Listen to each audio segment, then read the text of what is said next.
Welcome to the UK PTs podcast, where we delve into the world of personal training one episode at a time. Here are your hosts, Joshua Mullen and Mark Laws.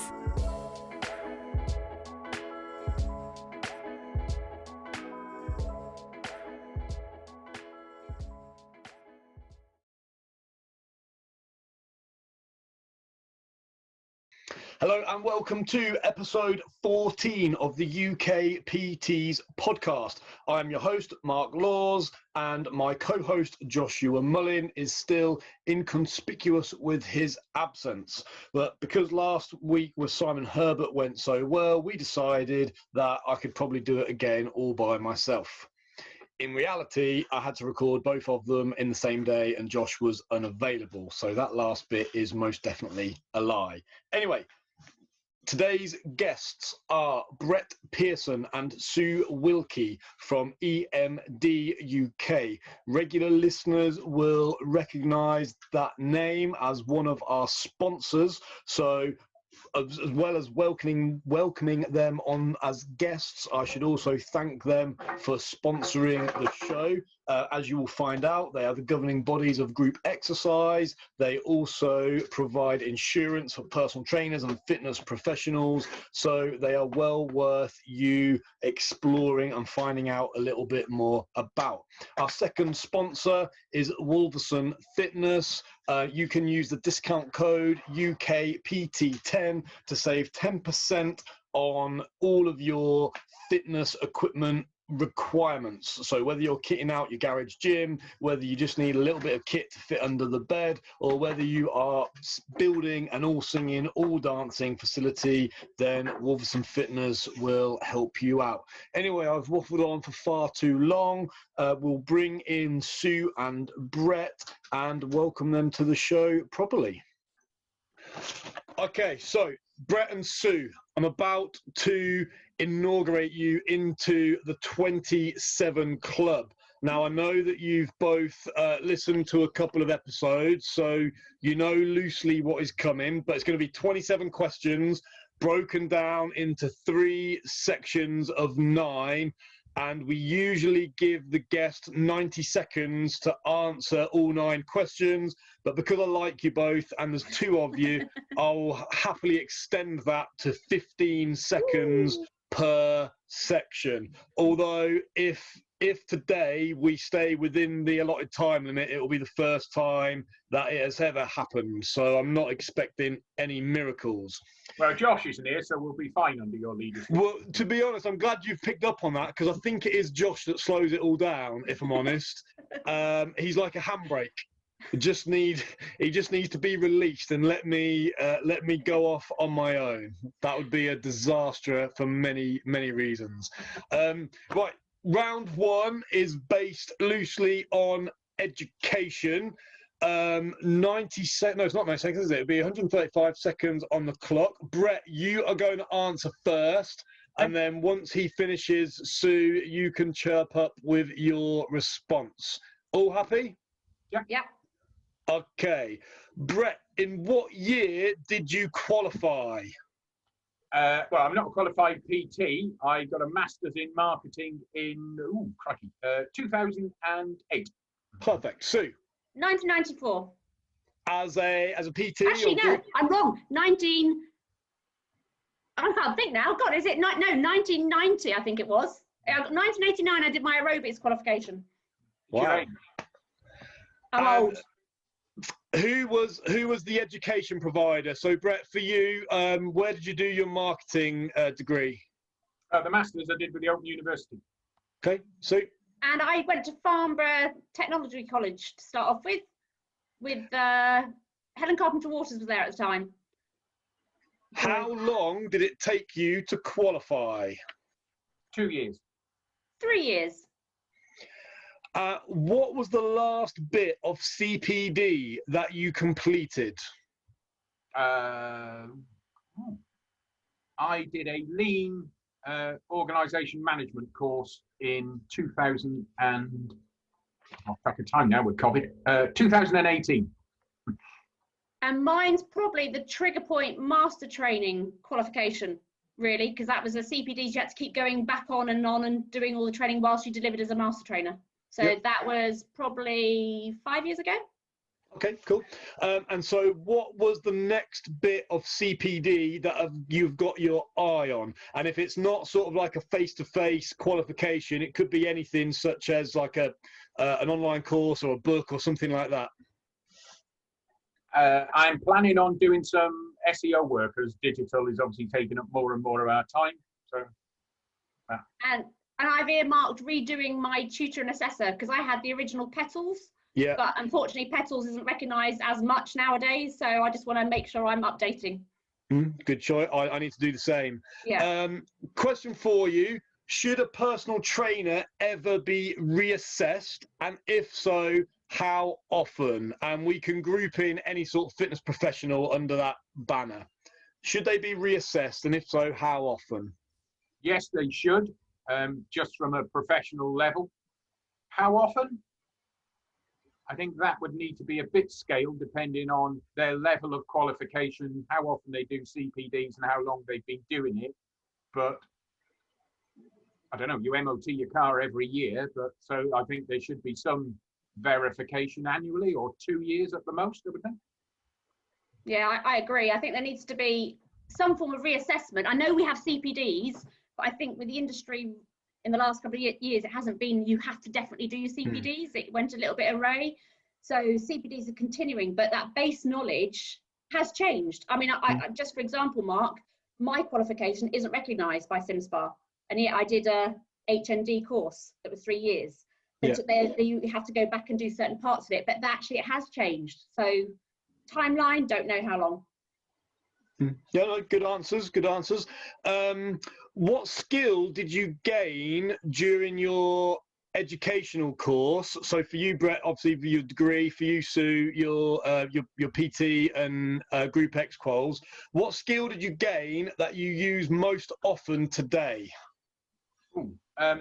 Well, I only did it really out of laziness, because my background's media and publishing anyway, so I've had 30 years in marketing and media. I only really did the course to give me something to do as I was recovering from surgery. But I guess it was just quite nice to do a refresher on the things that you sort of automatically do anyway, just to formalise it more than anything. I wouldn't say I necessarily learnt anything new. It was just to refresh and formalise it a bit more, really, for me. Cool. Apart from the science behind it, because I always loved fitness. I was one of those people at the age of 10 that went to classes, so I wanted to know how to do it. It was all the science geek that I ended up becoming a proper science geek. But out of it, what I brought the most was the love of helping other people from the courses. You know, if you don't enjoy what you do or want to help people individually, then you're in the wrong role, really. Very good point. And some good answers there. We're just shy of 5 minutes, so we only went 3 minutes over. That's not bad, is it? That's pretty good. That's one of my best. Considering we all like to talk a lot. Round 2 is based on industry stuff. So, Brett, can you please tell me what you think is the most underrated person, product, or thing in the fitness industry? The instructor. Damn it. Sue, you need a new answer. That was my answer. I can't. That's exactly what I went straight for. Group X, especially this year. Cool. So next time then, Brett, can you tell me the most overrated person, product, or thing in the industry? Gyms. Woo. Do you want me to explain that? Right. We'll do that. We'll do it in a bit. We'll do it after. Yeah, well, you just stole it again. How can you have the same answers? Well, I was going to say leisure operators, but because they rely on Group X to keep going, and it's shown it during COVID. Listen, Sue, if we were at school right now, you'd be getting a detention for copying someone's answers. Yeah, don't. But he gets to go first all the time. I would be making you go and sit in the corner where you can't copy anyone else's work. And if it continues, I'll be sending a letter home to your parents. But isn't it good that we're on the same wavelength? You know, we work for the same company. Yeah. So. You just like copying. I'll quite happily swap, Sue. You know, ladies first. If you can't come up with your own ideas, then, you know, that's fine. Yeah, there we go. Okay. We'll do that. Right, Sue, you got your wish. You're going first. Please tell me what book all PTs should read. Oh, I'm out of touch with books for PTs. It doesn't have to be PT specific. It could be based on anything. You know, the one book, I can't think of the book, but the one book I always go back to is my myofascial lines and slings book. Thomas Myers. Anatomy Trains. Yeah. Thomas Myers, Anatomy Trains. Brett? Oh, I was going to say that. Yeah, to me, I don't know, because I'm not a PT. I wouldn't know if there's any relevance, but I always think ultimately, we're all marketeers. You know, if you're a PT, you're selling your service, you're selling your provision. And I think there's some fantastic customer service books that you can read. So I'd choose one of them, really, or a marketing one on how to engage with your customers. Yeah, I would agree with you that is probably far more beneficial than any book on actual personal training or instructing exercise. Yeah, definitely. Sue, I know the answer to this. Foam rolling, yes or no? Yes. It's a yes from me as ex-head of education. It's a big yes from me, because since knowing Sue, I've actually used some, and it does make a difference. Cool. This may or may not be relevant, but the question is, how long did you do gym hours for before you became exclusive as a personal trainer? So, Sue... Yeah, I went into the industry, became a fitness instructor, then went straight into management and fitness instructing. So probably 4 years before I went into doing anything alone, separately. Cool. And Brett, obviously you haven't operated as a PT, so you get a pass for that one. What common fitness myth do you wish that you could debunk forever?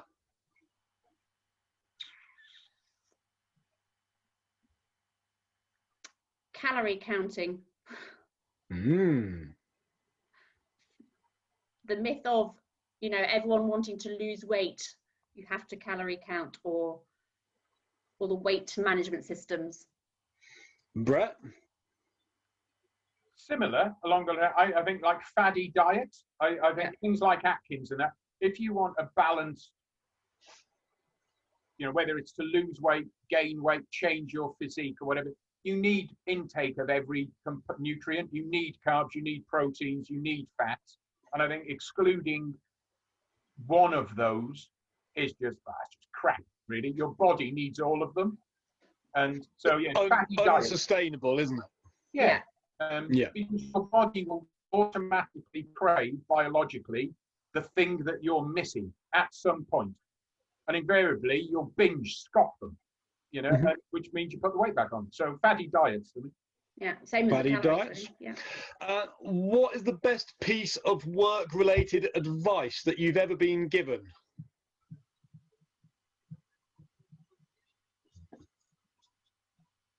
I'm thinking. Brett, would you like to go first? If you have an answer. I don't want to steal your answer, Sue, but I mean, I'll happily do it. I think for me, and you know, whilst it came from a sales and marketing background, it's the same for anybody. So it's critical for instructors. Well, you've got 2 ears and 1 mouth. Use them in that proportion. You know, you'll get more by listening. Nice. Yeah.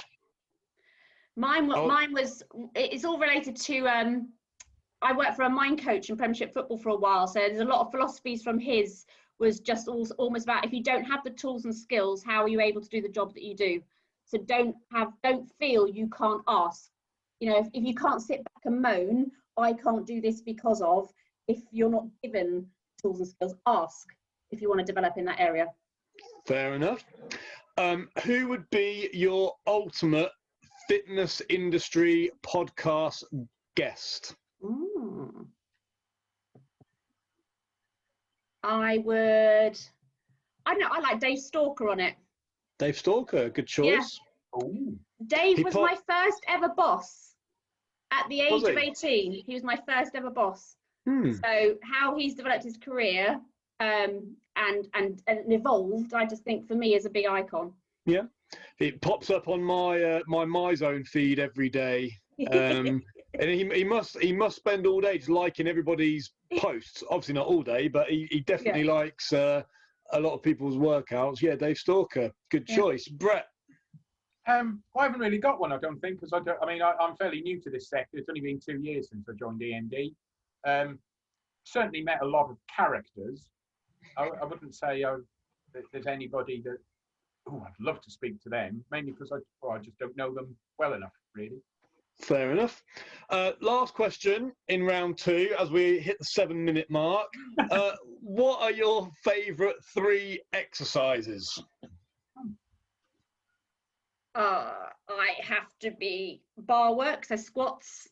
I do like my functional training, so a piece of kit that I use all the time still to this day is a freeform board. And unfortunately at the moment, it's a turbo bike.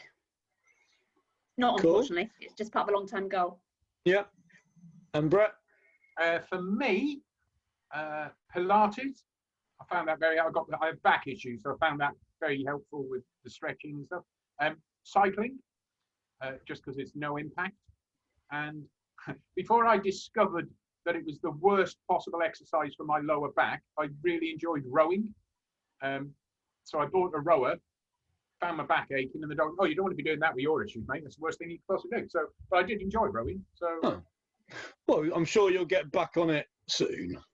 It's funny how I doubt if my back was broken. It's now held together with a load of titanium. Oh, really? Yeah, but Brett's now got his own multi-gym, haven't you, Brett? You've gone into the world of multi-gym. I am. That's why I look like Schwarzenegger now. Dave Schwarzenegger. Dave Schwarzenegger. That's his long-lost cousin. From the other side of the family that we only see him at Christmas. Yeah, exactly. Sweet donuts. Yeah. Okay, so round 3 is based on your personal preferences, just so we get to know a little bit about you. So, Sue, are you going to go first? Well, so you don't have to copy everyone's answers. We can alternate. No, I wouldn't want to steal your thunder again. No. You can't yet be trusted. You can't yet be trusted. So, okay. Bad. Right, Sue, cats or dogs? Cats. Got one here. Dogs. Favorite city you've ever visited? New York. Ooh. Toss for me between Paris or Florence. Very, very cultural. If you could attend any concert, dead or alive, who would be playing? Ooh. I'm going to sound really old school and really old for the millennials who are listening now. Luther Vandross. The best concert I ever went to and the most crystal clear. Interesting. For me, I'd have loved to have seen Queen and Freddie Mercury. Yeah. I had a mate who saw him in Marbella, and he just had the crowd eaten out of his hand. Really? He meant it. There's a good one. What was the last TV series that you watched or streamed an episode of? Bridgerton. Haven't seen it. And Brett knows about Bridgerton because we had a conversation about it. We did. Actually, it's the same for me because my wife wanted to watch it. Don't blame your bloody wife. It's not her fault. Me now. Copying me again, Brett. Come on, I know. Yeah, I'm sorry. I'll change that answer then. I didn't realise. I wouldn't want to get punished. The one before that was I forgot what it's called. The chess thing, Queen's Gambit. Queen's Gambit, good. Very good program. Very good. That. Yeah. If you could choose anybody to play you in a film about your life, who would it be? Oh, I have no idea. Got to push you for an answer, Sue. If not, I don't know, I'll probably give you like a Drew Barrymore. Yeah, you're right, actually. You can take that one. You take that, would you? Take that, yeah. Did you have lots of drug issues? Allegedly. Oi, oi. For me, that's easy for me. Ollie Reed. Ollie Reed. A couple of quiet lunchtime pints. Yeah, well, actually, the pub he died in was in Cyprus, and I've actually drank in that pub. Really? What he drank in the lunchtime was insane. God, ridiculous, wasn't it? Yeah. Where am I? Tea or coffee? How do you take it? Coffee, black, with MCT oil in it. Coffee, white, 1 sugar. If I could give you the power of time travel, would you rather go back to speak to your ancestors, or would you go forward to speak to your descendants? Back, definitely. Back, the same. Cool. Yeah. Question 8. Would you rather shag a goat and nobody will ever know about it, or don't shag the goat but everybody will think that you have? Second one. Are you sure? Anyway, wouldn't they? Either way. They'd what? People would think anyway, either way, wouldn't they? Well, I don't know. It depends. Or depends who's watching. With your mouth and the way you broadcast everything, even if you went for option 1, they'd probably still find out. You're doing too well, Mark. No. You can stop laughing. We haven't got Brett's answer yet, and in the fact that he's trying desperately not to copy you means that he might have to go for option 1. No, I'll be going for option 3. Neither of those are applicable to me because I'm Welsh, so it would be a sheep. Okay, very fair point, and we don't need to ask what would happen to the poor sheep. Yeah. Finally, last question, Sue. Please tell us something that is still on your bucket list. Travelling for 3 months around New Zealand was meant to happen last year. Nice. Ooh, nice one. Yeah, and then I started work for EMD UK, and there's a pandemic. That's the end of that dream, then. I want to go to Japan. Japan, nice. Yeah. That was also, I was supposed to do that about 4 years ago, but broken back binned that one. Couple of nice things to tick off then. Right, that is it. The 27 Club is over. We went about 5 minutes over on every single round, which is probably pretty standard, to be fair, but at least now we know a little bit more about you both. Moving into the interview section. So just for those who don't know, because sort of 9 times out of 10, when we have guests on the podcast, they're high-profile individuals who work within the educational sort of sphere, whereas you guys represent a governing body that probably, I would say, not enough personal trainers are aware of. Some Group X instructors maybe, but just in your own words, just tell us on behalf of EMD UK who you are. And what Brett, you do you want to go as marketing guy?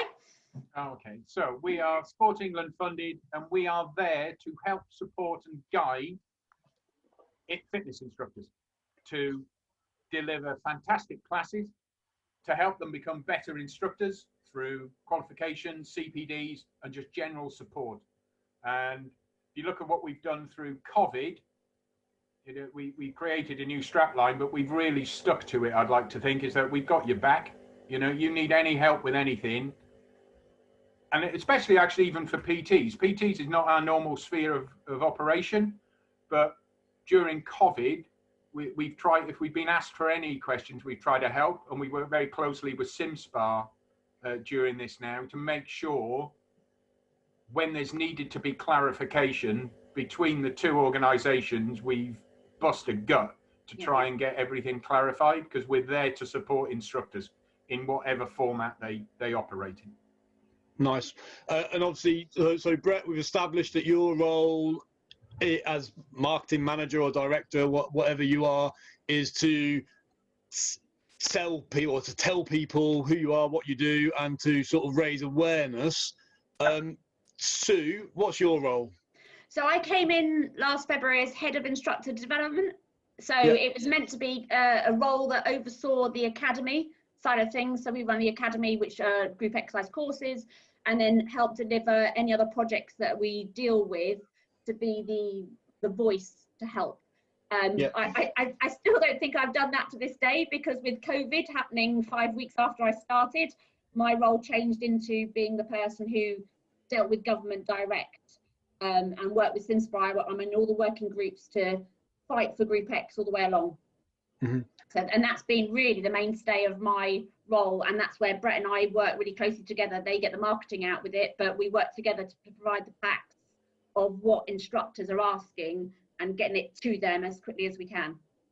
Cool. Yeah, I'd just like to add to that, Mark, as well. I think because while she does have her own voice, as you may be aware, I would just like to say that she has worked her arse off over the last year for instructors, and not all of it's been shouted about. Mm-hmm. So most of what we've done has been because she's stubborn and stroppy and doesn't take no for an answer. Pretty much so. In terms of, so just if you imagine, if we're speaking to somebody who is completely unaware, blissfully unaware that there are such a thing as governing bodies or people that are looking out for them, that have got their back, just explain to people listening what the hierarchy looks like in terms of government up at the top, legislating what happens and what can't happen, gym instructor, Group X instructor, or PT at the bottom who's trying to run a business or make a living. Sort of, what does the hierarchy look like, and where do you sit in it, and what influence do you have up and down? I would, Brett, butt in if I go wrong at any of these, but we've got your government. What's happened during lockdown, especially, it's this government. Then you have Sport England. So they tend to send a lot through Sport England and DCMS. So that's kind of a little triangle that goes on at the very top: government, DCMS, Sport England. So that's the Department for Culture, Media and Sport for those who are unaware. Yeah. So that's the little triangle that works at the top, really. Because what tends to happen is government make an announcement, DCMS are working with them to make sure the right information is getting through, but it'll primarily go to Sport England. And then take, for example, with during lockdown, is underneath that we had a working group which was SimSpa, UK Active, ourselves, EMD UK, UK Coaching, Community Leisure. All of those were underneath that, working at their individual levels. Yeah. To provide their expertise in. And then obviously we have the leisure operators, which will go towards UK Active, and then we have the instructors and Group X below it. So we are there personally to represent anyone under our sphere of group exercise. Yeah. So when you've got that little sort of government, Sport England, DCMS sitting at the top. So in terms of when an announcement comes out, whether, for example, it's like complete lockdown or the tiered system, whatever it was, they will then be working together to determine what can and what cannot happen below. Is that? That's kind of how it works. As Brett said, that isn't how I worked, because it was straight away clear. I don't know if you noticed that from the beginning of the first announcements, group exercise wasn't mentioned at all. So no. I got hold of DCMS's number and I just go direct to DCMS, and my emails will go direct to DCMS and direct to Sport England. So we're covering it, for me, in every possibility that we can do. Yeah. And so you will then have the opportunity to challenge them, because it's between their statement is usually about 3-4 days before it's made law or guidance or legislation. So you have that little bit of leeway to kind of check and challenge and say, look, if you could only just change that wording to say group exercise, it will allow exercise instructors to not be stopped. That was our biggest challenge, was the wording. What we've tried to do before lockdown 2 is, with the relationship being built with DCMS, is be able to say, look, if anything is going to change, can you take into consideration this, this and this whilst you're thinking about what you're going to change? Yeah. So it's now changed into a preempting role, but no matter how hard we try, we still don't know until whoever makes the announcement on TV what that announcement is going to be. One thing I'd like to add on that, as this whole saga has developed, I mean, even DCMS have been very supportive and open, really, for suggestions, because ultimately it makes their life easier as well. Our focus is on our sector and Group X, but they're also getting it from rugby, golf, football, fishing, judo, and all this. So they're getting bombarded by everything. And the way that Sue's worked with them and we've communicated with them, they have been very collaborative, because if we offer them a suggestion or a solution, that takes away a headache for them. And if we know, actually you need to allow Group X because there's distancing, there's social, one of the big things that we got approved was allowing it to happen outdoors with bigger classes, because it was, if you do it outdoors, scientifically and medically proven, transmission rates are substantially lower than if you're in an enclosed space. And if you're in the middle of a field, like boot camps, where it's very easy to socially distance because you've just got loads of space, there's no wall. So for lockdown, I've lost track now, 1 or 2, we got the outdoor approved.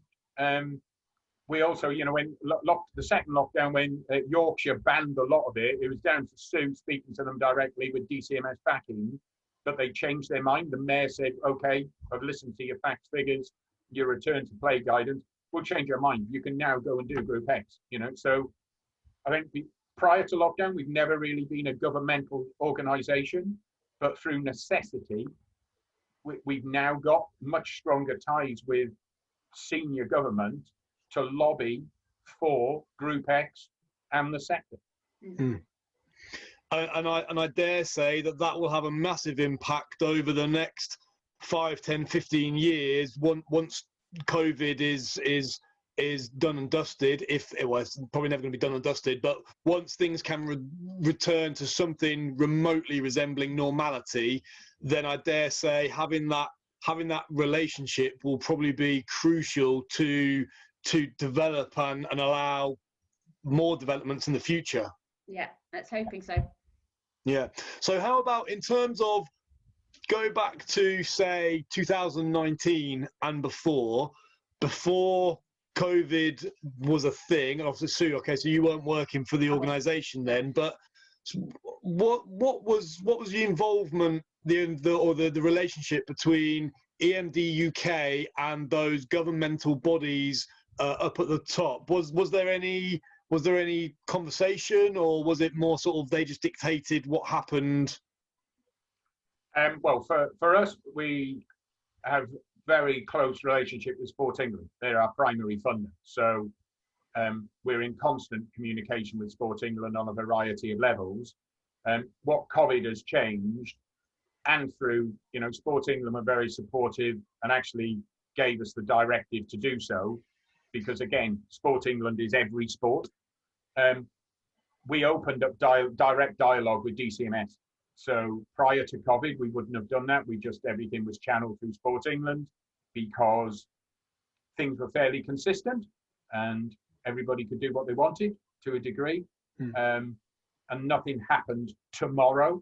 If there's going to be a law change, it would be months down the line. Whereas with COVID, things change within 5 minutes sometimes. And so, like I said a minute ago, with DCMS, kind of juggle feedback from all angles with every sport. Sport England are the same to a degree, because they're the funding body for all the NGBs. There's 48 or something like that, I think, and they've got 43 active partnerships.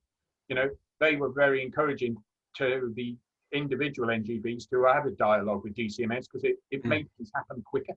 Yeah,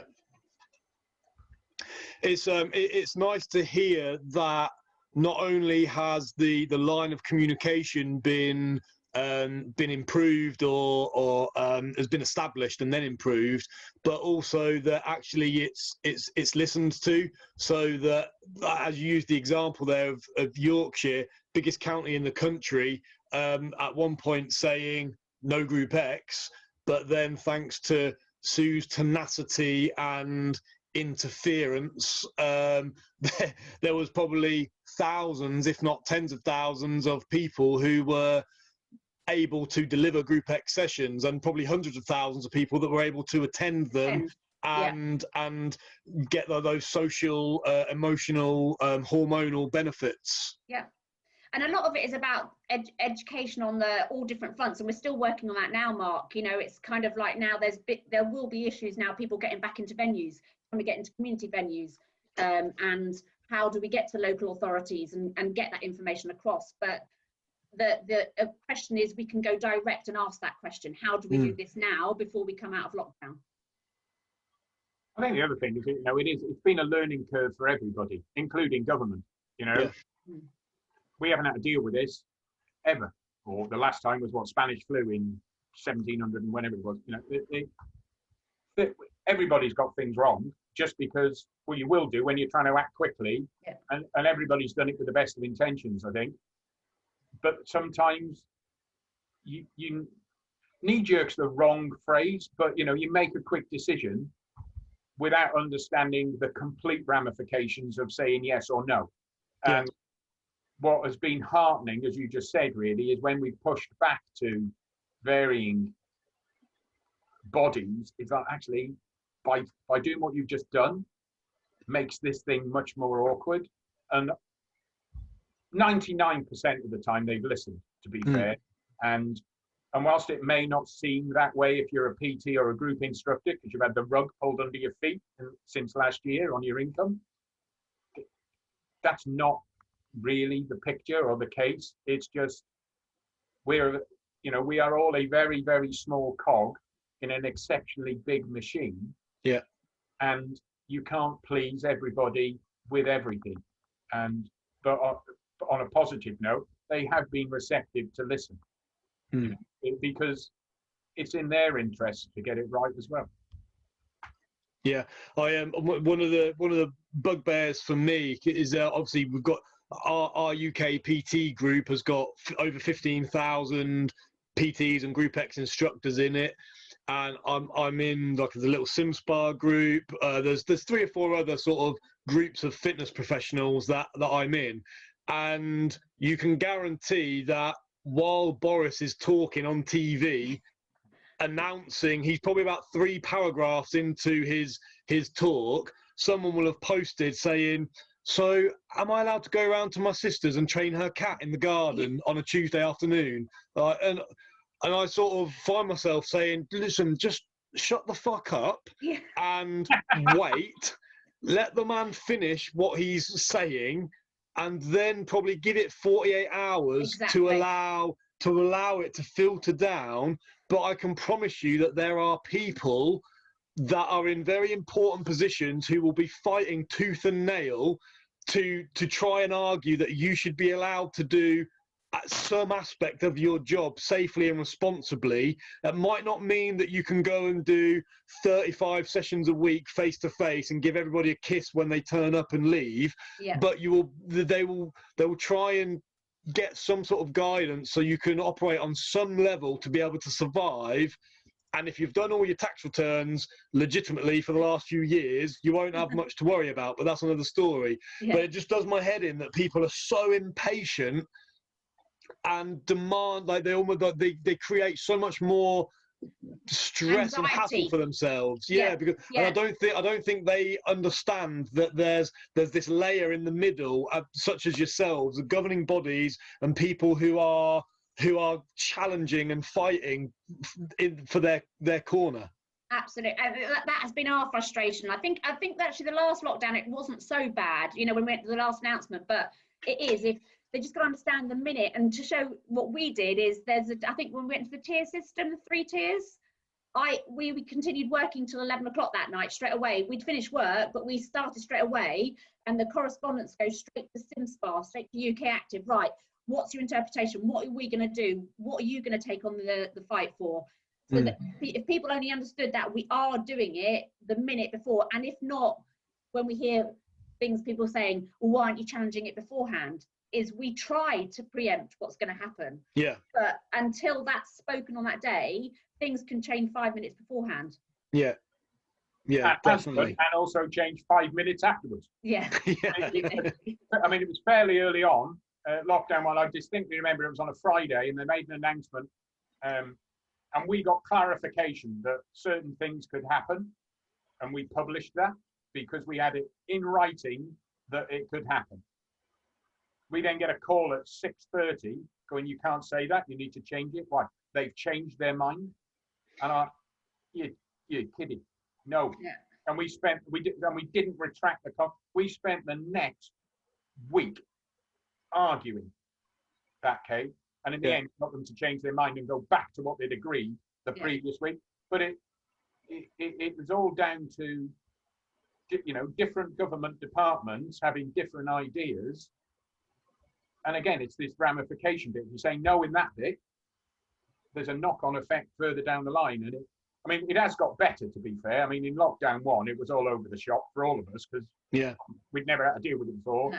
And the sheer amount of information that was being shared, you just couldn't get your head around it, quite frankly. It would have been, it's completely unprecedented and chaotic. And as you say, so that when have we ever, I think there was stats came out yesterday showing the number of deaths. And the last time there was this many extra deaths in a year was 1940. So you're looking at like first year of World War II. And then before that was 1918 or 19, the Spanish flu. So for an entire, I don't know, that's probably a couple of generations, nothing like this has ever come close to happening. So to expect one man to just click his fingers and have all of the answers with his bunch of mates below him and then their mates below them, etc., down to you and I on the shop floor, it's an unenviable task. Obviously there's no political agenda here.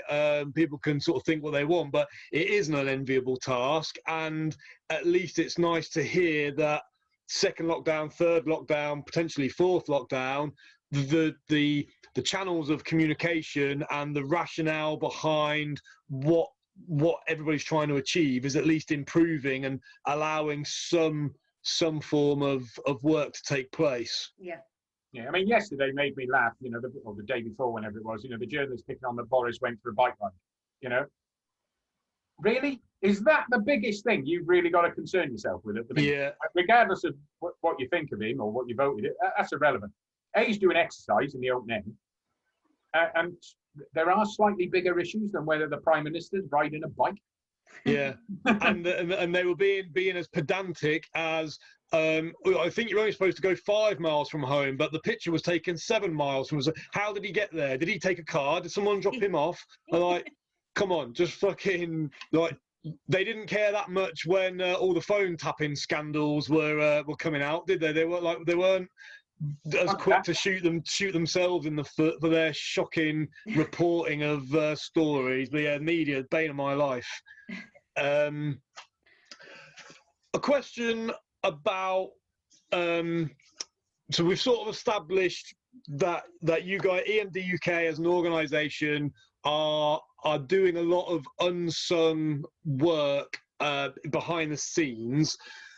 What do you think the future looks like in terms of PTs, gym instructors, Group X instructors, in terms of them being more aware of organising bodies such as yourselves existing? So just for those who don't know, so EMD UK group, the governing body of group exercise, and then you've got SimSpa, the Chartered Institute that look after PTs, among a lot of other things, and then UK Active, another body that people may be aware of.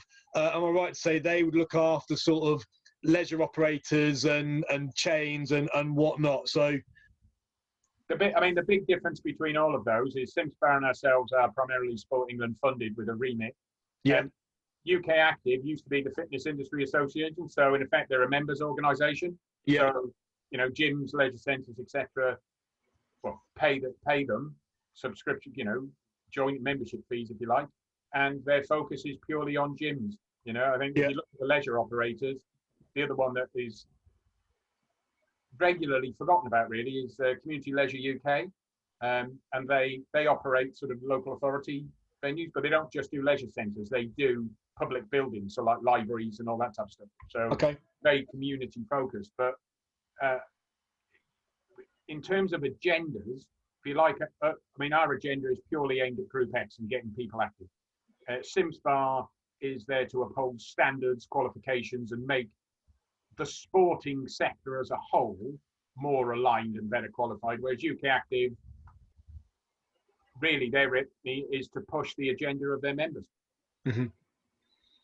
So if I'm a PT, let's say I've qualified yesterday and I read stuff on social media and I see this group telling me that I should be a member of them or that group being a member of them, etc. What would I get from being a member of an awarding body? So I'm assuming there's like different tiers of memberships or different ways I can be linked to my organising body. Is that fair to say? Yeah, we have, so for a PT, they can join us as a membership point of view, but the benefit of being the membership is that they are, Brett brought it up prior to the conversation, was they can access funding that Sport England will have. So there's project funding to go in. They have opportunities to go into, I think Brett can go on about this one, about the Tackling Inequalities Fund that came out during lockdown. Brett, do you want to take over from that one? Yeah, I can do. So obviously one of the big things with lockdown and COVID is certain cohorts within the population have been absolutely decimated. Whilst everybody's exercise regime has been hit, if you are lower socio-economic group, or if you've got a disability, or if you're a BAME, there's certain cohorts have been disproportionately affected. So Sport England allocated a large amount of money and worked with the active partnerships and some of their NGBs and created a Tackling Inequalities Fund. And basically it was a pot of money that we pushed out to our memberships. So we work with individual instructors as Tim's, but we also work with a load of the fitness brands. So people like Boxercise, Clubbercise, Zumba, and all those types. And we made them aware of this pot of money. And the criteria for it was, you can come up with a project and Sport England will fund it, but it has to be aimed at, as the name suggests, tackling inequalities in exercise. And we had about 17 submissions in total, roughly. And we whittled those down with Sport England down at 8. We worked with 8 organisations to deliver brand new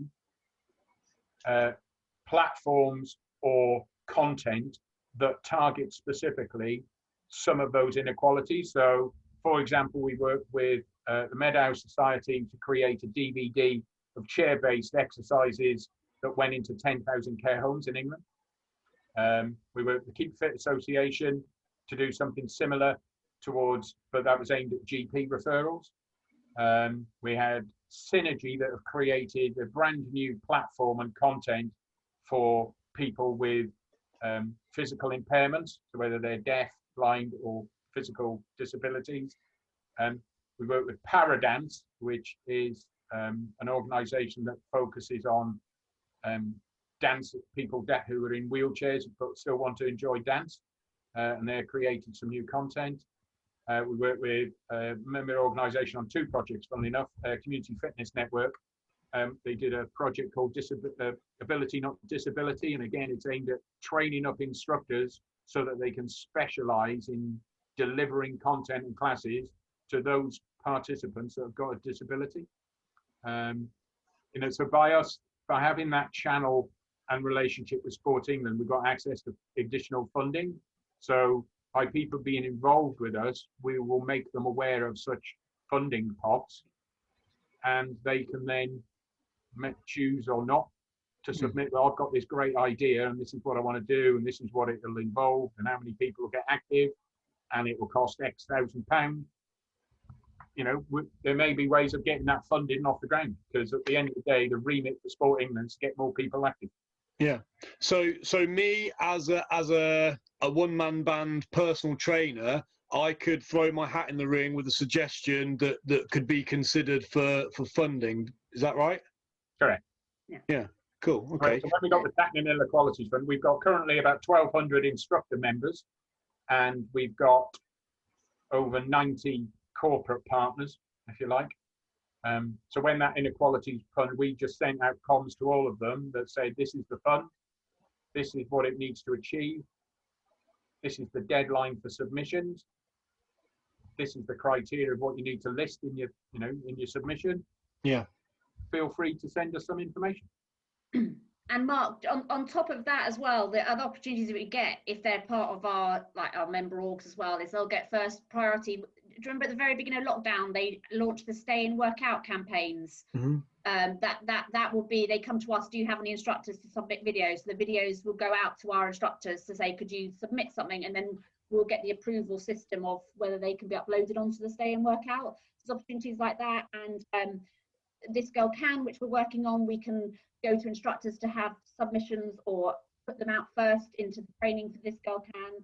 And one other thing that we do, which is we offer endorsements for brands. So if someone comes up, Mark, you and I have probably done it along the lines, we come up with an idea, like that would be a really good training course.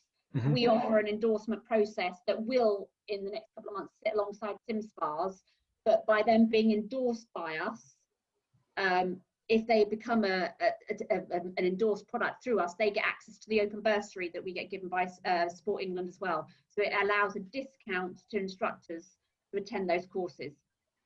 Cool. So at a time when potentially if a PT or a Group X instructor hasn't transitioned very well to delivering all of their work online, and they can't do enough sort of one-to-one face-to-face in a public space to cover the money they were earning before, potentially there are actually some other alternative avenues that if they think outside the box in terms of developing a product or a system that potentially if it's specifically for one of those kind of specialist categories, for want of a better expression, there's other things they could do that could be funded or could bring them additional income. Yeah, there's avenues, and there's always avenues coming down. So it's just thinking outside the box, really. Cool. Out of interest, what are the costs involved in terms of if I wanted to log in now and become a member? What are the costs involved, and are there any what different products should I be aware of, or is it just a case of there's only one? Depends what you want, really. So if you're a PT or a Group X, well, let's go with PTs in a minute. So if you're a PT and your insurance is coming up for renewal, how much do you pay for your insurance, Mark, roughly? Off the top of my head, I think it was sort of somewhere in like the 80 to 100 or 100 to 120, somewhere in that bracket. Okay, so if you're a PT, we've got 10 million liability cover, 2.5 grand personal equipment cover, including the EMD membership, which gives you access to a load of data like return to play documents, park use, risk assessments, all that type of stuff, and discounts on services and products. Our insurance and membership is 64 quid.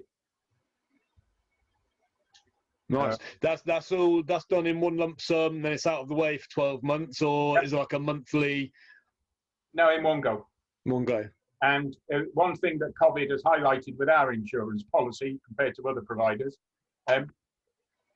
we cover you for virtual classes, either one way, two way, where depending on whether you can see the participant or not, pre-recorded and outdoor, and in good old fashioned in a venue. All of those options were as standard, whereas I know for a fact that some other providers had to go back to the underwriter to get those added, whereas ours just added as a matter of course. And it does help that we write the return to play guidance as well. So when it says you have to be in line with government guidance, it's our guidance. Yeah, okay. That's the beauty of being a governing body. Yeah. No, I think to look at that, actually to show the value of that, up to date, we've had over 9,500 instructors download that pack, and it's free. Wow. So just to elaborate on that a little bit more then, because there'll be people listening who won't know what you're talking about.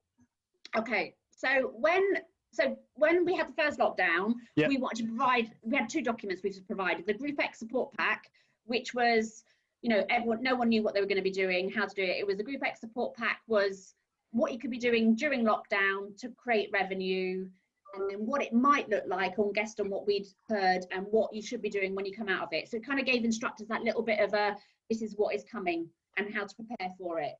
Then when government were coming out, they needed some form of, each MGB or had to write a document that would mean it's your kite mark that every instructor needs to abide by a standard.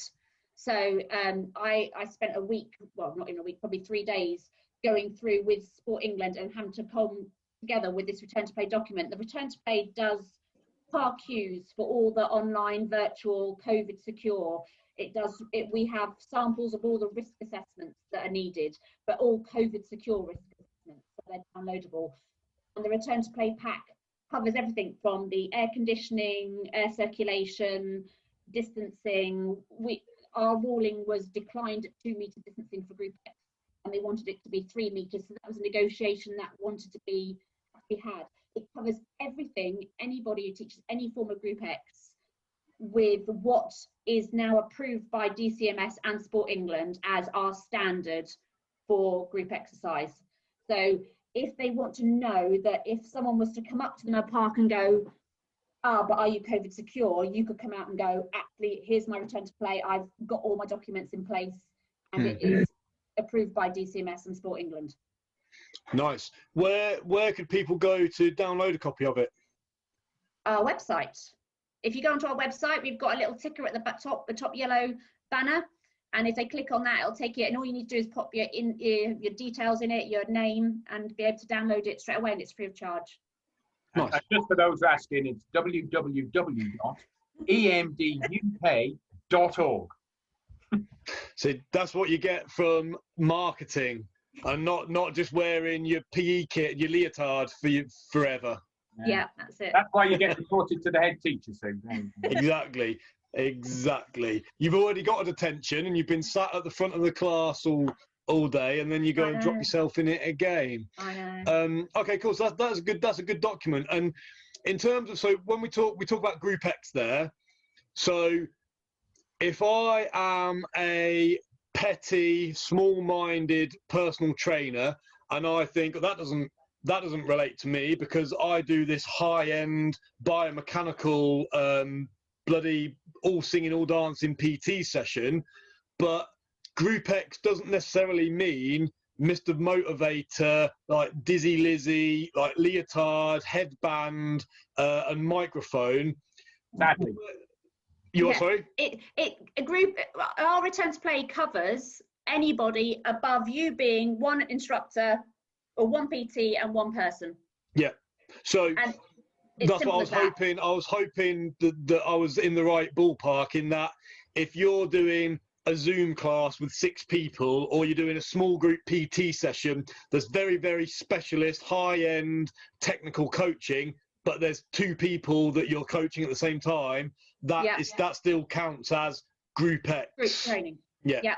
The Absolutely. definition of Group X or group training is 2 or more people, and it usually includes either music and or equipment. Okay, so there's a huge scope there for personal trainer delivering online group Zoom sessions to still need to be aware of that.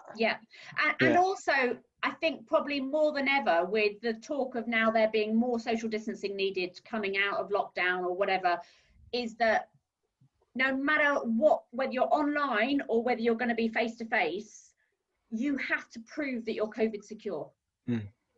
So by having this in place, you are going by what DCMS have said yes to. Now, we don't know if that's going to have to change, but we will update it as soon as we need to. But for now, at least they know exactly what they're doing for all 4 tiers when we come out and what you can do during lockdown. Cool. So if there's anyone listening who hasn't yet followed the website, downloaded the document, they would be silly not to. Yeah, absolutely. I think the other thing to bear in mind as well, and it's, again, how you described the small-minded PT a minute ago, is that there's also a knack and a skill to delivering to more than one person at the same time. And certainly virtually, that has sort of overly emphasized that, because you're not walking around a gym or a leisure centre and keeping an eye on stuff. You know, if you've got half a dozen, 12, 20 people on a screen, it takes a bit of experience and a certain knack to be able to monitor all of them. 100%. I find myself repeating this quite often, and you get comments that pop up every now and then where a PT will say something like, "Oh, none of my clients want to do online sessions, therefore, like, poor me, I've got no money coming in and it's Boris's fault. I can't believe they've done this to us." And I'm sometimes suspicious that I don't think 100% of all of someone's clients do not want to do online sessions. I think it's a problem that coach or PT or instructor or trainer, I don't think they've done a very good job of framing it and delivering it in a way that the client feels like they're getting some value from it. Yeah. Does that sort of make sense? Yeah. And your key for any instructor like that, the key thing is ask your instructor, ask your clients what they want.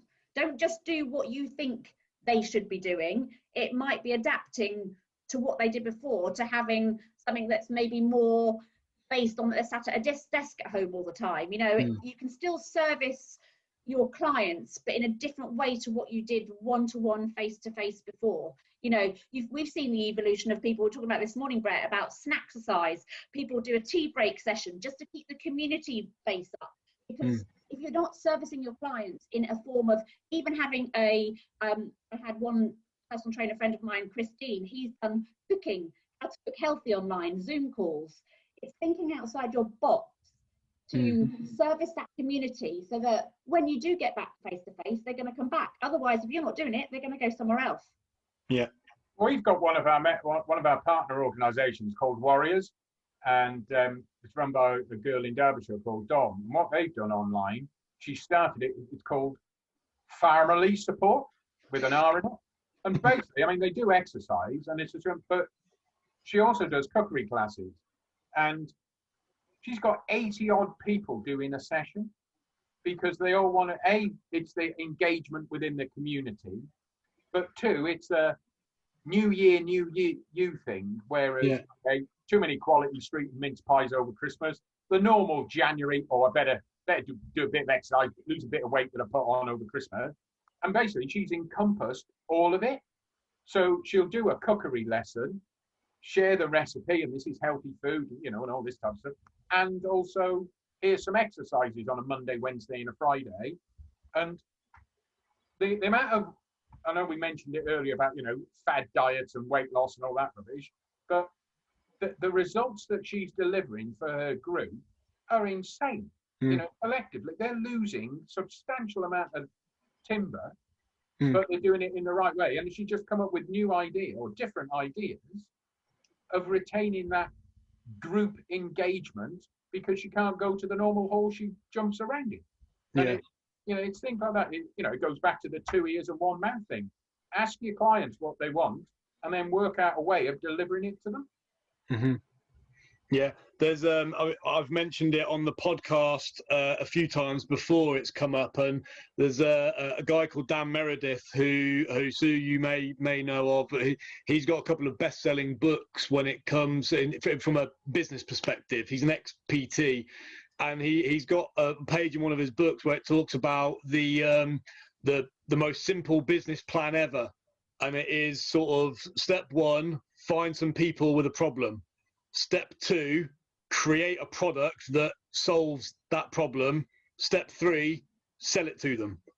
And in terms of when we've got people who are furloughed, not going into the office. They're lacking all of that social sort of community aspect from work, or they're stuck at home homeschooling. So they're not getting adult interaction because they're dealing with screaming kids all day, or they might have lost their job and they're struggling for where their next sort of paychecks coming from, but there will be people that have got a range of problems at the minute that probably hasn't been as common in the previous 5, 10, 15 years. So thinking outside of the box and finding a different or an imaginative way to just kind of encapsulate those people and to give them something that, I don't know, might give them a shred of hope. The long term, it might give them, they lose a stone and they feel a million times better. But even if it just gives them some of those social, like psychological, emotional improvements, which Group X delivers in spades, but can't at the minute because it's restricted. Yeah, and I think there's no shame. What good transitions I've seen as well is, I would say I have a particular set of skills. I can do a certain amount, but as a PT, to go asking someone, you group what they want, and then going, oh, but I'd like to do yoga, and I'm like, oh, I don't know how to do yoga.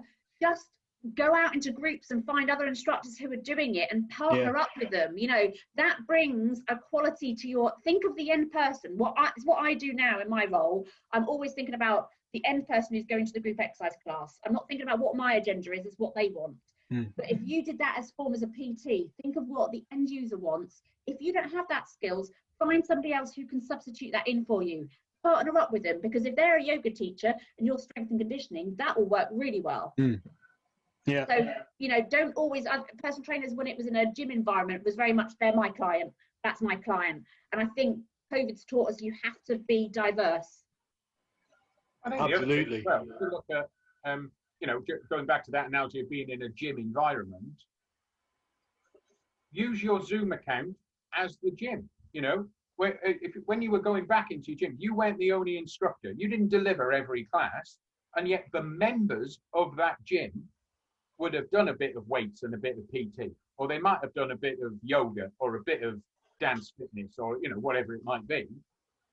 That's no reason why they can't do it now. Because if you look at gym membership, why don't you link up with a yoga instructor and a dance fitness instructor and create your own little online gym, in effect, and share all of your clients to go that, right, actually, I do the dancey fitness bit. If you would like to do a PT and a bit of weightlifting or a bit of conditioning, then, Mark can do that. Or if you do yoga and there's trigger point, then go on to Sue's class and come up with a sort of changed business model where you just share the revenue. At the end of it, it's delivering what your customers need. And we're all victims of it. Doesn't matter how good you are at anything in life. If you've been doing it a long enough, you become very blinkered. And trying to take that step back, get rid of the blinkers and go, bugger me, I now have no business. What the hell do I need to do to put food on the table and keep a roof over my head? Right. Well, let's replicate the gym.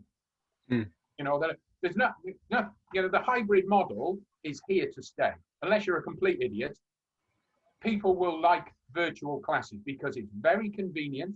They can do it when they feel like. And certainly with like homeschooling, get your kids involved. You can do it with your kid. You can't necessarily, I said earlier, I like Pilates and yoga. Well, I live in the South Coast.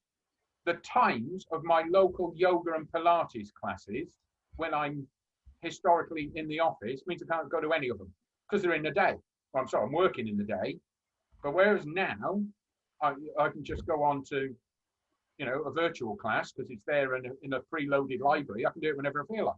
Yeah. And, it's coming up with those solutions to the problems, as Sue mentioned, in that look at collaborating, become an online gym. They don't need to go to, Dave's gym down the road anymore, because if you work with other instructors, you can deliver everything you need. The only thing that they can't deliver is swimming. Because you haven't got swim bands out. Yeah, unless you want to watch me doing it in the back. But for all the other class form or exercise formats, you can do them virtually. Yeah, I think it was Josh that I was having a chat to, and I was commenting on a thread that was going off in the UK PTs group, and I sort of said to them, there was someone moaning about the situation, and I sort of said to Josh, I was like, if that person was walking along the pavement next to a road and a car was heading towards them, there's no good just standing there going, oh, look at that car's going to hit me. He shouldn't be doing that. Oh, I can't believe this. This is disgraceful. Who has allowed that car to come up onto the pavement and boom, you're dead? It's like, get out the fucking way, survive, and then work out how to get back on track afterwards. Further down the line, once you've got everything back to normal, then if you want to sort of have a bit of a rant and a moan about, oh, that idiot shouldn't have been doing that, it's not the end of the world. But when you've got danger straight in your face, it's like fight or flight. Just move, survive, evolve, adapt, move around it, and then see what happens further down the line. Just stand there like a rabbit in headlights, moaning that, oh, this is terrible. Yeah. And we see that so often. Pardon? Some people just like having a moan. They do, don't they? Yeah, they do. Speaking of people who like having a moan, Brett pointing the finger at everybody else. Yeah. I want to go back to the question where I asked you about the most overrated person, product, or thing in the industry, and you said gyms. Now, I've got my reasons for agreeing with you 100%, but I want to hear it from the horse's mouth, and then I want to hear Sue say that that's what she was going to say. Well, yeah, exactly. But I think it's a misnomer as a term.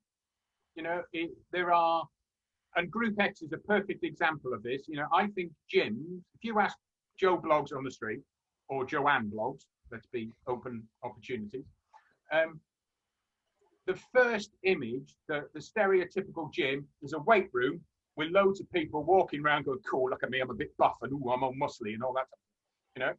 And that's off-putting for some people who don't want to look like that. They don't want to be competitive. They just want to go and do something that gets them active. And nationally, there's community centres, there's church halls, there's village halls, there's outdoor boot camps. This term gym as the only place you can go and do exercise and activity, well, it's bollocks, quite frankly. You know, there are so many other places you can go to engage with activity. And I think you go in a community centre and join in your local club-a-size Zumba class, where you've got thin people, fat people, ginger people, for one of it, you know, we're fully inclusive.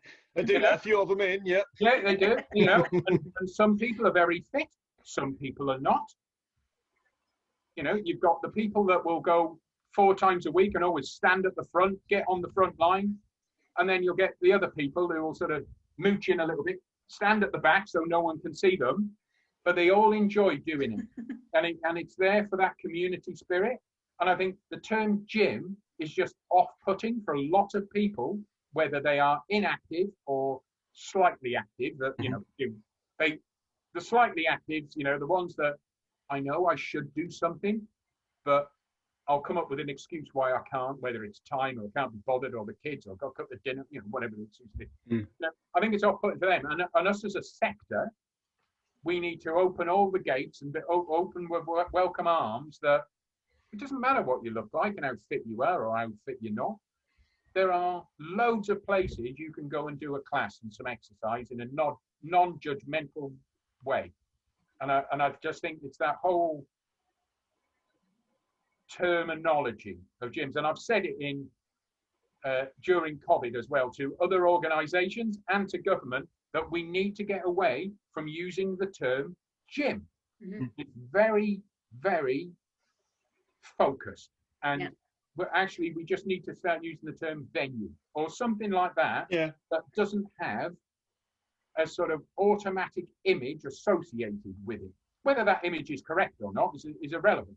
But you know, if you said to your community centre, most people's image of that would be a lot softer. It would be like, you know, the green leotard and headband lot. Whereas your gym is a bit more intimidating. Well, Yeah, you hear that. Yeah, you hear that saying, isn't it? Oh, I want to start joining the gym, but I'm going to lose weight before I go because I feel I need to get fit first, or something like that. Yeah, because they don't want to go in. And you know what? What I was going to top up with that is. Oh, so you mean you were going to copy my answer? No. But I had a different thing when I said about leisure operators. When you first said that quick fire question, was the evolution of the segregation at the beginning of who's fighting for who. Gyms, group exercise, PTs.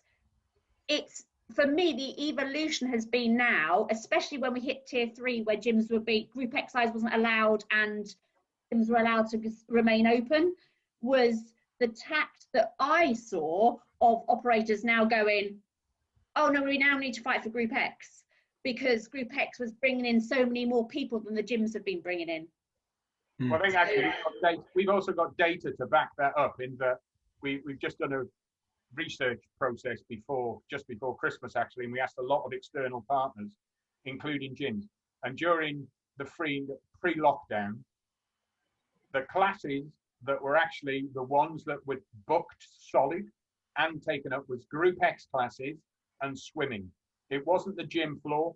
It wasn't the one-to-one stuff. It was this whole community focus. Yeah. And, we've lobbied DCMS and government again that it's the venues that need to open or shut, not gyms. Okay, you're opening gym. What about community halls?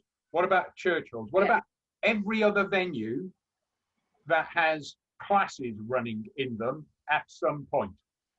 And we continue to lobby that, and will remain to do so, because it's a misnomer of a term, because people find gym normally intimidating.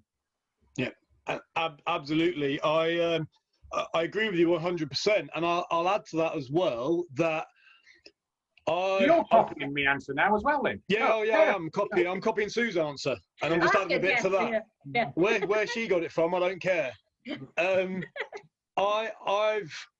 I've worked within a lot of very famous, well-known gym chains, and I've taught courses for all of those same gym chains, and I've got a very good relationship with certain people who are very high up within certain gym chains.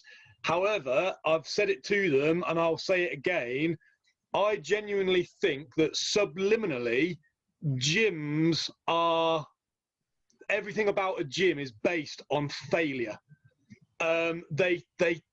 They want to think, and they probably genuinely believe they've got the best interests, and they want all of their members to succeed. But if you go to a gym as a new member and you get your tour of the building and you get shown there's 10 treadmills along here, and we've got 3 shower cubicles, and there's 8 spin bikes in the studio, or 18 spin bikes in the studio, that gym might have 600 members. It might have 2,000 members. So when they're sort of going around, this is what we've got, these are all the features that we can offer you. And if you come to the gym, Brett, 3 times a week when you finish work if you come Monday, Wednesday, Friday after work, then you will have the body of your dreams in just a few months' time. And you walk around and you go, oh yeah, fucking hell, this is brilliant. I'm going to do it. Where do I sign? I sign up here. And then as soon as that person has signed up for a gym, most typical gyms then have to pray that that person doesn't come. Because if that person, as well as the other 700 people they've just told to come to the gym 3 times a week, if they all come to the gym 3 times a week, the gym is fucked, because it doesn't have the infrastructure to be able to host more than 20 people at a time. If more than 18 people want to do spinning, then there's a waiting list and people get pissed off with it. So the whole thing is based on, I genuinely think there's an underlying basis of failure. They need people to fail. Basically, they need people to not come to the gym, to pay for their gym membership, to have been sold the dream. And I dare say, I don't know the stats recently, but when I used to look at them a few years back, it was something, ghost memberships for your big gym chains was up there at about sort of 80% of people who either never go or they only go once in a blue moon. and the gym needs people to not come. Does that make sense? Yeah, absolutely. I am the perfect gym member then, because when I worked at Reed, we had discounted gym membership, and it was a David Lloyd one in Sutton. I think I worked it out. My every visit cost me about £171. It was a bargain. I didn't get the body I wanted because I don't really want to look like Sandra Bullock. But I think you're right. I think you look at group exercise in all its formats is and I'll get into an argument now. I view it as the second biggest activity in the UK after walking. Now officially we're third, because walking are a bit snidey and split theirs into competitive walking and recreational walking. They're still bloody walking, so bloody walkers. Exactly. And also pretty much nearly everyone can walk. Yeah. So really stick to making crisps. Exactly. So really Group X is the largest conscientious exercise format in the UK, and actually and most of that is because it's so accessible and so varied. Look at a clubber-size class compared to a boxer-size class compared to yoga. I mean, they are three totally different formats, and yet there is something for everybody. Yeah, absolutely. On the story you told about the £170 gym sessions, when I was duty manager at Bannatynes in Peterborough, and we had a guy who had come in and signed up for his membership. So £50 a month, £600 a year. He had his membership for 2 years, and he had only been in the building 3 times. So you look at that. So he spent £1,200. It's cost him 400 times every time he's come in the building. No. Worse than that, I spoke to him when he filled in his form to leave. His first visit was when he walked around, did a tour, and signed up for the gym. His second visit was to return the next day because he had left his wallet on reception. He had to go back and pick it up. His third visit was 2 years later when he came in to cancel his membership. So he had not done one session. He'd paid £1,200 and he'd been the perfect member. He hadn't complained once. He'd paid his £50 every month, and he hadn't been in the building. That's mad. Why didn't he come? Or did you not ask? Oh, I've got no idea. I can't remember. If he did say, I can't remember. I was too busy laughing at the fact that the second time he came was to pick his wallet up because he had left it behind reception. And it was, but there's if I play devil's advocate to what I've just said, I don't think it's a deliberate ploy. I think anyone who works within sales or marketing at any one of the big gym chains, I genuinely think they believe they're selling the dream to the clients. But I think if everyone was honest and took a step back and say, in reality, you need people to fail and not come. If not, you would be screwed. And I think this is where a more boutique type facility is really, really exponentially increasing in popularity because of all of the sort of the camaraderie, the community, the accountability, and the personal touch that they can provide. Yeah, and I think this year has been the year that's made, a lot of instructors, whether they've been PTs or whatever, have had to swivel their business and look at this model as they've relied on the fact they've had bricks and mortar there to turn up and do their PT on. So for those who've done it well, massive credit to you this year. For those who've gone out and completely whizzed your business round from being out and going, do you know what, I'll try and get that tennis court booked, I'll try and get that and still keep my instructor, my clients happy, being PT all classes. It's forced people to look outside the box, and I think gyms are going to have to be careful coming back to it, because I know there's a lot of people being furloughed now. You're going to start seeing the furloughing happening for those who are employed. Yeah, and so some gym chains have gone out of business. Some more may well follow them. And sort of when you've got all your eggs in one basket, such as 4 walls, and our entire business is revolved around that if something, no matter how obscure it might be, but if something like this happens, you've either got to adapt or you're done for, aren't you? Absolutely. And I think this lockdown, if anything, has made people, those who kind of been a little bit reticent before for, oh, it's not going to go, lockdown 2, it's near Christmas. Lockdown 3 has made people go, okay, I haven't done it. I really need to look at my business now. Yeah. I think the other thing for that, I think, is delivering. I think the other issue gyms or venues should start calling them really is going to have, if you're furloughing staff and it's a service provision. So if you've then got a dance fitness class and you've sacked or furloughed your dance fitness instructor because Dave, the spin instructor or the PT, can cover that class. Well, A, he's not qualified to do it. And 2, if he's not qualified to do it, so he doesn't really understand it, he will deliver a poor class, which will turn off members. Go, I'm not going back to that. There's right load of old crap. We want Debbie back. That type of. I think the gym chains and that need to be a bit careful that, okay, it's not necessarily their fault. It's a financially driven thing. And if they haven't got the money because they've been shut for 10 months, they haven't got the money, no way around that.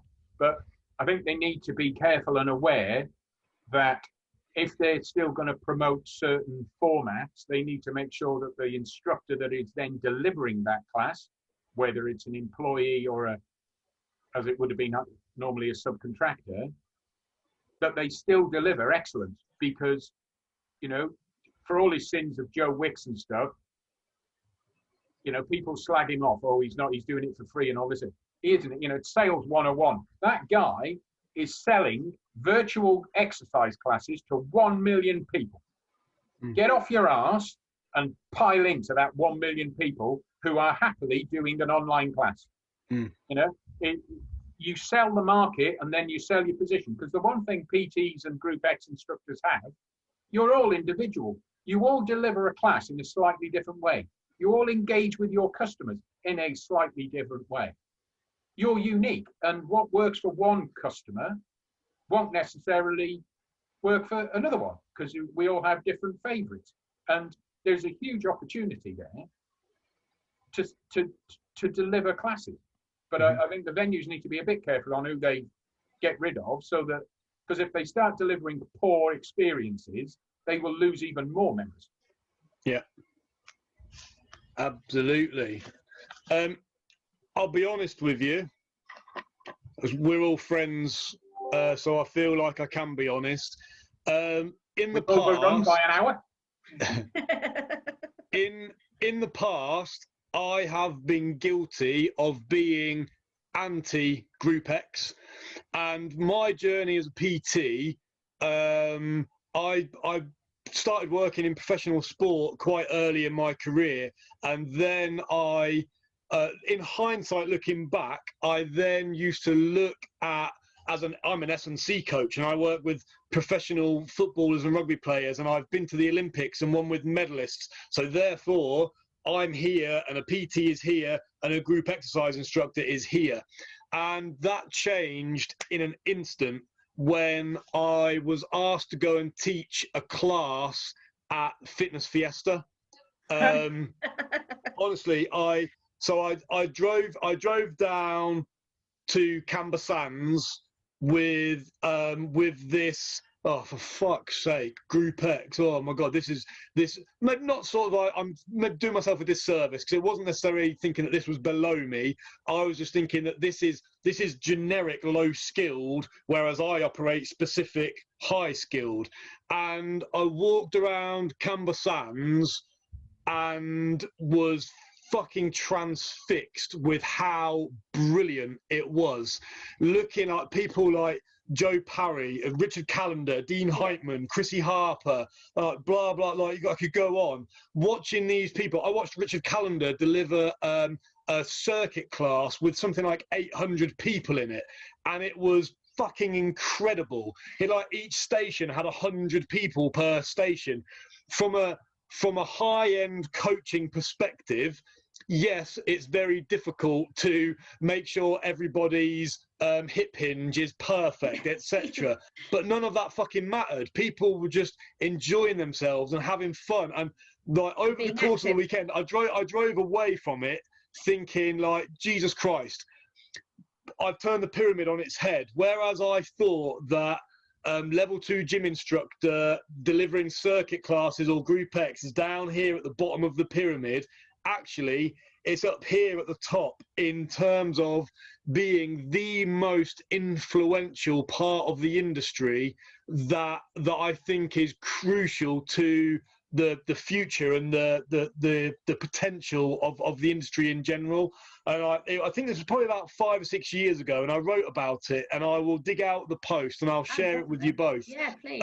But it was a massive eye-opener to me, and since then I've been back and done dozens of Fitness Fiesta events, and it never stand at the back of a room watching Gary Daniels doing his drumstick thing, or watching Dean or Chrissy Harper like doing their bloody whatever it is they do with their rapping and all that sort of shit. It's incredible to watch. Just watching a really, really good Group X instructor is phenomenal. How they get so many people. You're talking about like 1,500 people attending one event for 36 hours. That is a ridiculous positive influence on a huge number of people, and long may Group X continue to blossom. I think if you look at those, I mean, a Canberra Sand is their biggest event. We were chatting, they get 3,000 people going in. IFS, you look at what Kerry and Steve have done, they get 3,000 people going to that over a weekend in Blackpool. Is that Blackpool, yeah? Yeah. And, it's a mix of instructors and participants, and it's just fantastic. We do a national survey every 2 years. So last year's it was due to happen, and then it got kiboshed because of COVID. But in the one we did in 2018, just under 5 million people do a Group X class every week. And that was up 1 million from 2 years before. And there's about, it's 11 million do a Group X class every month. That is a huge slice of the population doing something together. And I think there's a massive opportunity for our sector post-COVID for that exact reason, community and mixing with people. Because we've been starved of it. And, I think the fact that when the venues, not gyms, community venues, open again, people will want to go and mix with 20, 30, 40, 50 people in a fun, engaging manner, because it's nice. Yeah. And, there is, we own a website called Class Finder that lists, funnily enough, classes. And there was nearly 400 different Group X styles on it listed. If you can't find something to do and that you like out of 400, then there's something wrong with you, really, because they are so diverse and different in delivery. And even as if you've got somebody who's got the old immature Mark mentality of that something should be technical, it should be specialist. Technically, Group X could be me delivering an Olympic lifting session to 2 people. That it's still Group X. It comes under the banner, so it definitely shouldn't be ignored.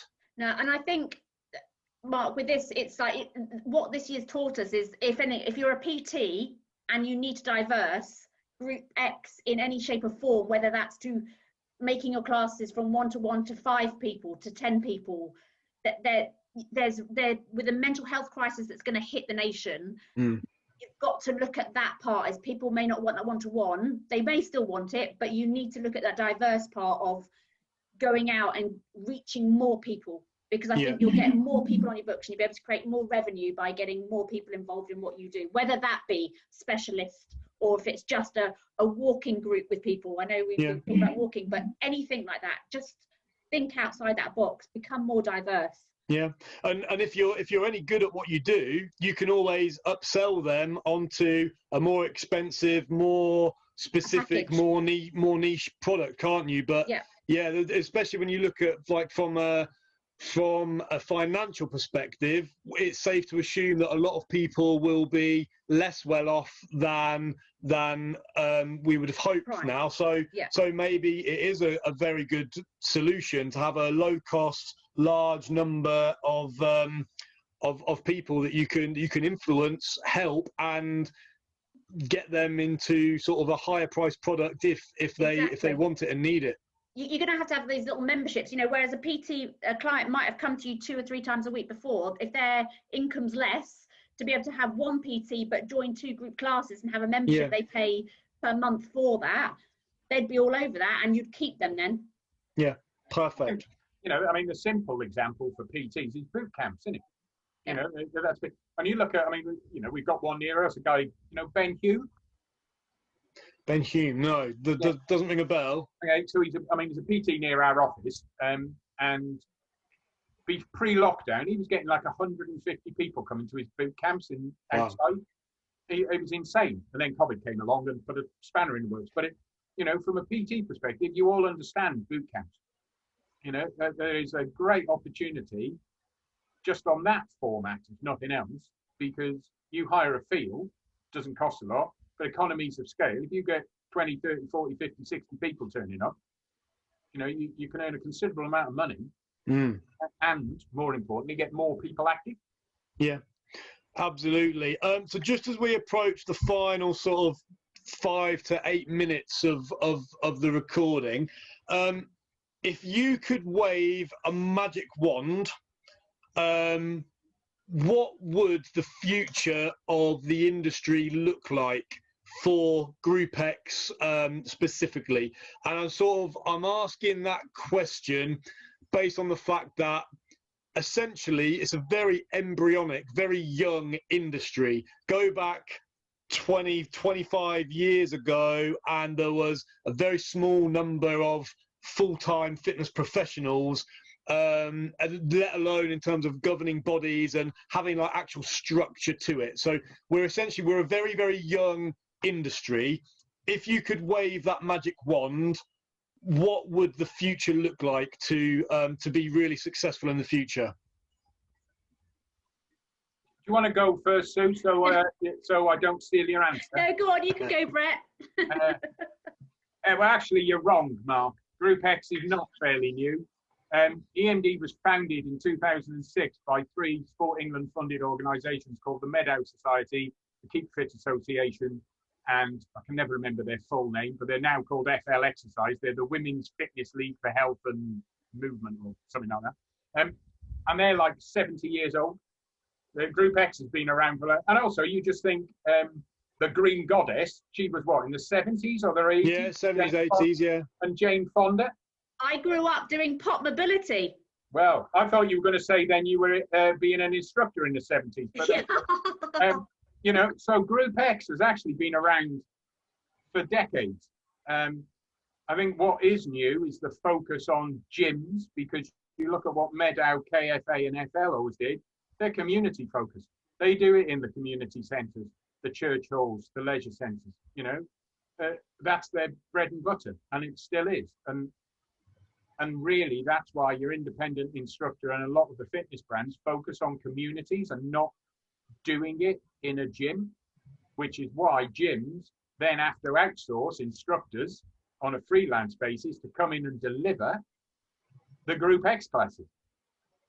Most of them are self-employed instructors that the gym chains get in because they know their members want it. I think so. For me, the magic wand would be for group exercise to be recognized as the actual driving force it is in getting people active, and to be appreciated, and both as a form, but also the instructors get appreciated for what they actually do.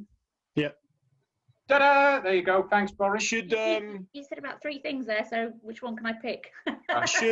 Knowing you'll pick all 3 of them. Should instructors get paid more? Yes, absolutely. Absolutely. Absolutely. We started that before I started, wasn't it, Brett? We started that before I started. We wanted to have the quality of instructors to be recognised more. If you look at what we've done during lockdown, is great as we're using instructors to do Group X classes live on Facebook and still getting paid their pittance for what they're keeping 60 people active. So it's the value of the instructor to be recognised monetary wise as well across the sector. Yeah. What is the sort of going rate now? If I went into a gym chain, off my head, it used to be sort of like 12, 15, 18 quid, depending on how lucky you were. What is it now? It can range from, I think, but Brett, I don't know if you've got the exact figures, but it can range from 20, 25 through to, obviously, boutique would pay a lot more for their instructors. So we before Sue joined, we launched at Elevate a white paper about the value of Group X and the instructor. And realistically, Group X instructors' pay hasn't increased for about 20 years by the time you look at inflation. And I got into a bit of a row on Facebook about it, with someone having a moan about what they paid. And I lobbed the grenade in. So it was your fault. Oh, why is it my bloody fault? I should get paid more. And then you're the one who says, yeah, all right, I'll accept that. Yeah. If you want to get paid more, say, no, you're all right, mate. I want 50 quid. I want 100 quid. Or, whatever it is. It's about knowing your worth. If all of you turn round to all the chains and say, yeah, no, I'll do your class, because that engages with your members, but you need to pay me 100 quid, and you all do it, 100 quid will then become the going rate. But I guarantee you, there'll always be someone who'll do it for 90 or 80 or 70. So in a way, you're your own worst enemy, because if you accept what they pay you, stop whinging. If you want to whinge and don't accept what they pay and want more money, don't take the gig. Yeah, it's a great point. Yeah, we did an article saying know your worth during lockdown, and that was based off the back of asking for more money and not offering your services for free.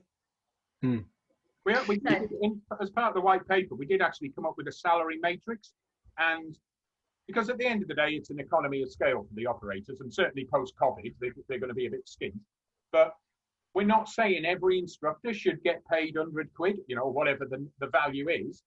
But if you're a junior and you're just started, you get paid X. If you've been doing this for a couple of years and you've got that level qualification and you've done that CPD, well, you should get a little bit more money. Yeah. Especially if your venue members go, oh, we really like that instructor. Yeah, and then based on feedback, Yeah, and then if you are at the top of your tree, you do 1,700 CPDs every year, you regularly do more qualifications, and the feedback from the members is they're brilliant. Pay them more money.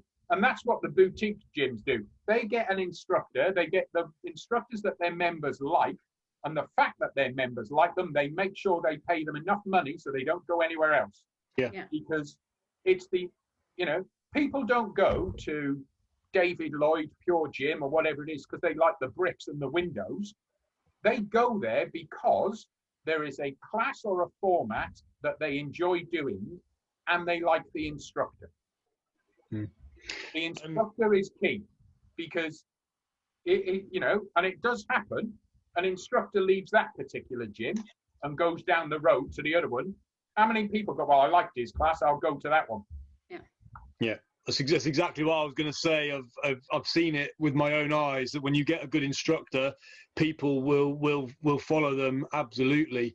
And I've also seen, having worked as a duty manager within a national chain, I've seen the absolute backlash when you take something off the timetable. And so if it was a case of all of the spinning instructors have put their foot down and said, we're not going to teach spin for less than 70 quid a session. So if I then say, okay, well, fuck you then, I'll take spinning off the timetable. Within 10 minutes, I will be begging somebody to teach spin for 70 quid, because the queue of people that will form outside my office with their pitchforks because I've dared to take off their beloved class is just not worth the hassle. No. And 20 people will leave, and that's a gym membership. And if they're paying £400 or £500 a year, that's fucking thousands. It's worth paying instructor more, isn't it? Absolutely. I was a studio coordinator for 4 years. You learn that lesson very hard when you first come in of what you wanted, and actually the most important thing is listen to the members, what they want, and actually meet in the middle, pay them that worth. Yeah. I think, is it some of the sort of the American chains? Like I'm thinking sort of Barry's Boot Camp, Orange Theory. Is it one of them or all of them that sort of put their instructors on a pedestal, like as rock stars, or so they're sort of that everything is based around the instructor. Yeah, and actually, it's seen that I think there's been some London clubs as well that have brought people off, like cycle studios have brought people off who were like dancers or performers to put in the saddle and then train them up because they had the person. It was all about them. It is the person at the front is the reason why the people show up. They recognised that and did the reverse by getting someone off the stage, training them up, and then having them at the front. Yeah, we're going full circle back to sort of Freddie Mercury sort of showman, like the pinnacle of what he's singing or what he's saying is almost irrelevant. It's the bigger picture of what they're delivering. Yeah. Cool, beautiful stuff. So lastly, we're going to go to false, true. I'm rubbish at these. Brett, you can go first. Well, Sue will copy me. Well, I'll make sure she can't. We'll just cut her off if she does. So, Brett, just read out 3 statements about yourself, and then me and Sue will see if we can guess which one is true and which ones are false. Okay. I have appeared in the Guinness Book of World Records. I once did 12 Group X classes in a day. I can drink a bottle of beer in 5 seconds. Sue? Here's one. What I don't think he's telling the. I think which one do you think's true? Is the drinking one? Oh, sorry, it's 2 false ones, is it? Yes. Oh, have you got 2 true ones? Yeah. Oh, Brett's playing false, true. That's a different game, different rules. Okay, I can change. Oh no, you're bending on which one's wrong. That's all right. So work it out then. So 2 of yours are true. Yeah. I think the one that's false then is I don't know. Well, I'm gonna. This might be ridiculously obvious, but I'm gonna say the false one is teaching 12 Group X classes in a day. No, I didn't teach them. I did them.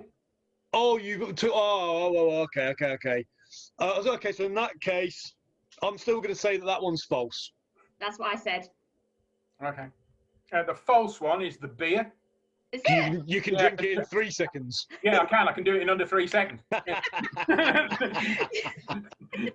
did it at a Christmas party. So yeah, I was a Guinness World Record holder. Dubious, but the lowest attendance at the time for a Grade A football fixture was Wales versus Northern Ireland. I think it was either a European or a World Cup qualifier in 1982.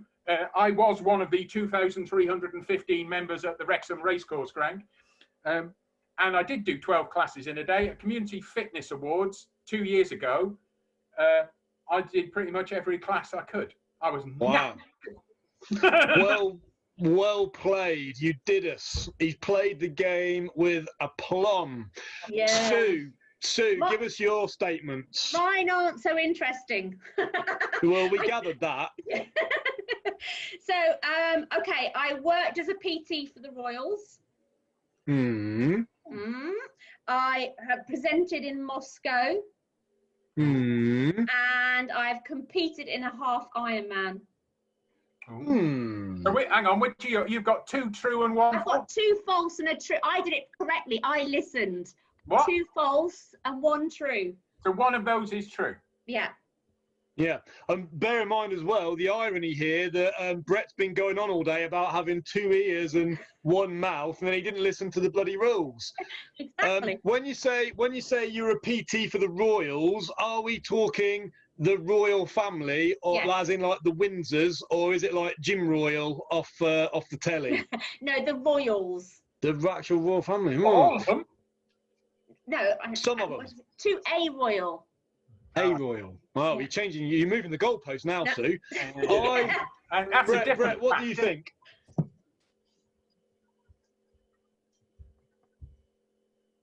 I think it's the Iron Man, because I know you've done triathlons. Yeah. So you got to find the true, remember? Yeah, in that case, taught in Moscow. Mark? Oh, well, I was going to say, I think you have presented in Moscow, yeah, because I know you've done a lot of work with a lot of companies, and you might have been around a bit. and taught some courses as well. But I know I'm going to go for the royal family one, just as an outside, a long shot. I think that's I'm going to go for that one. Well, again, I've done a slight extension. Actually, Brett's right. I presented in Moscow. But the other two are twists, because I did actually work not as a PT. I taught Eugenie and Princess Beatrice. They used to come to my classes. I used to teach kids classes for years, and a few of the other royals used to belong to the Rackets Club. So and it wasn't a PT though. Yeah, well, you're older. And the last one is I'm doing it this year. Wow, again, well played. You both did that very well. Some little cunning twists of the truth. Yes, absolutely. Because Cool. we're so sweet when innocent, we don't lie. Unless it'll get you out of trouble. Yeah, exactly. We defend the truth. Right. How do you know when a politician's lying? Opens his mouth. Correct. Yeah. Listen, I've got good relationships with DCMS. Don't ruin it. No, that's true. Well, if they spare the time to listen to this monstrosity of a podcast, then they will not be doing their jobs efficiently enough. Yes, exactly. On that note, I will let you both go, because we've gone past 2 hours. I know you've got stuff to do, and genuinely thank you very much, because that's been bloody good fun. And anyone who may have thought at the start that listening to people from a governing body might not be as interesting, I think they will be pleasantly surprised that there's that not only surprised but grateful that there are people that are fighting their corner and hopefully getting some positivity out of what is a fairly negative situation. So on behalf of all of the PTs and group exercise instructors, thank you both for the work that you've been doing, and long may it continue. And if people want to come to EMD UK and get their insurance, do so. And then if they want to take that further and have a more intrinsic relationship with you, then so be it. Brilliant. Thanks, Mark. Thank you very much. are welcome. I'll see you both soon. See you. Bye. Bye-bye. Thanks for joining us for today's show. Don't forget to check back weekly for new episodes. If you want to join the UK's largest Facebook group for personal trainers, just search for UK PTs.